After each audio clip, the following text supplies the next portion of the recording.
त्यागी पुरुष हैं, वो त्यागी पुरुष हैं।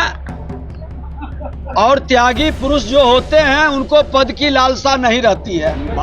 भारतीय जनता पार्टी में आने जाने का जो रास्ता है हमारे केंद्रीय नेतृत्व ने स्पष्ट कर चुके हैं कि पश्चिम बंगाल के अंदर जिस तरह के वातावरण बना रहा है ये मिनी पाकिस्तान का रूप दिया जा रहा है।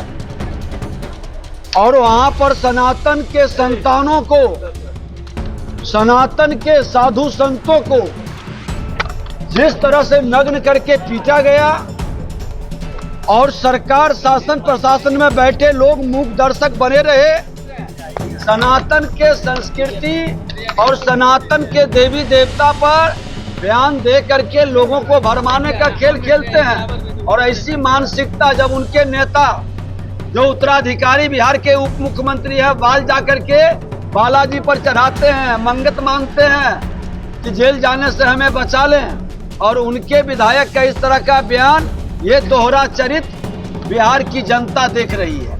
नमस्कार, आप देखना शुरू कर चुके हैं फर्स्ट लुक बिहार। मैं सिजल आपके साथ।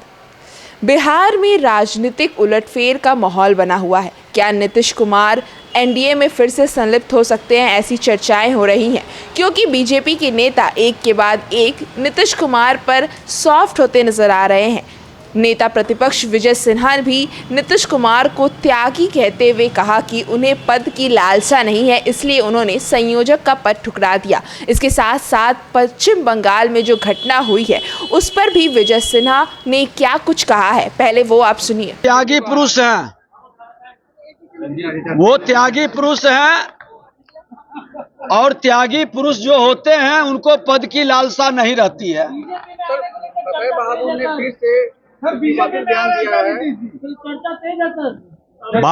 भारतीय जनता पार्टी में आने जाने का जो रास्ता है हमारे केंद्रीय नेतृत्व ने स्पष्ट कर चुके हैं, और उसके बाद अब कहने की जरूरत नहीं है।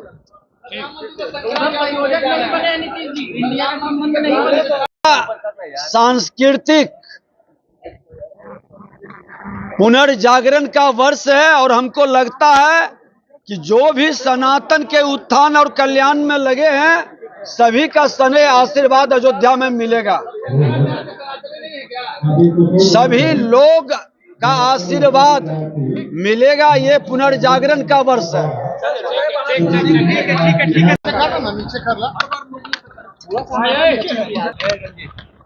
देखिए, पश्चिम बंगाल के अंदर जिस तरह के वातावरण बना रहा है ये मिनी पाकिस्तान का रूप दिया जा रहा है।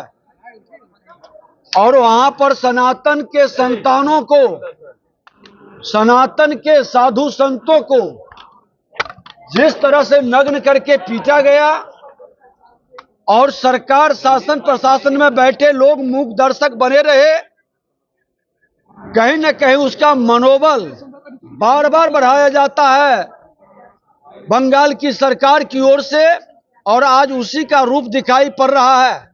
ये घोर निंदनीय है। वो मकर संक्रांति के अवसर पर गंगा सागर जा रहे थे और इस तरह की घटना बंगाल के अंदर ये पहली बार नहीं है।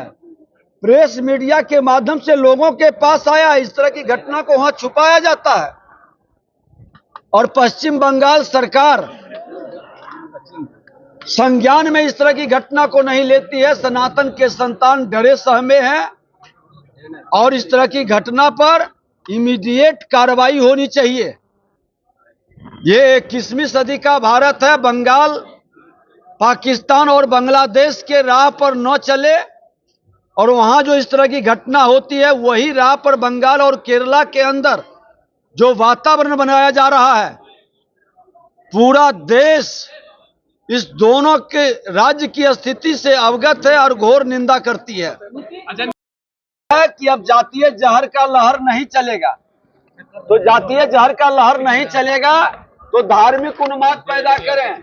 सनातन के संस्कृति और सनातन के देवी देवता पर बयान दे करके लोगों को भरमाने का खेल खेलते हैं। और ऐसी मानसिकता जब उनके नेता जो उत्तराधिकारी बिहार के उप मुख्यमंत्री है बाल जाकर के बालाजी पर चढ़ाते हैं, मंगत मांगते हैं कि जेल जाने से हमें बचा लें, और उनके विधायक का इस तरह का बयान, ये दोहरा चरित्र बिहार की जनता देख रही है। सर एनडीए में सीट शेयरिंग कब तक हो जाएगा? एनडीए में सीट शेयरिंग कब तक हो जाएगा? एनडीए में जरूरत है क्या? यहाँ तो सब पहले से फिक्स है।